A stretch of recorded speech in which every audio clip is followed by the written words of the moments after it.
ఒక అందమైన ఆడపిల్లను కోరుకోవడం తప్పేం కాదు. అడ్వాన్స్గా ఓవర్గా కోరుకోవడం తప్పు. ఇది నాకు ఎలా తెలుస్తుంది?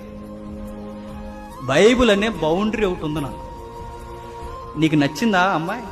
నీకు నచ్చాడా అబ్బాయి? నచ్చిన వాడు ఆయనకి నచ్చాడో లేదో నువ్వు ఎలా కొలవాలంటే బౌండరీస్ దగ్గర రావాలి. ఏమిచ్చాడు బౌండరీస్? ఫస్ట్ విశ్వాసై ఉండాలి.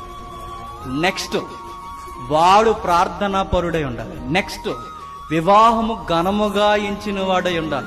వివాహము ఘనముగా ఎంచిన వాడంటే వివాహానికి ముందు పానుపు కక్కుర్త్యాస లేని వారే ఉండాలి. ఇవి బౌండరీస్. అంటే విశ్వాస అయిన వాడు దేవుని చిత్తాన్ని ఎలా చేయాలో చూస్తాడు. దేవుడు ఏర్పాటు చేసిన వివాహ వ్యవస్థను ఘనముగా ఎంచితే కక్కుర్త్యాస లేరు. ఇవి ఎవడైతే చేయలేదో ఆ బిడ్డ దేవుని చిత్తంలో ఉన్నవాడు. నువ్వే చేసుకోవచ్చు. సెలక్షన్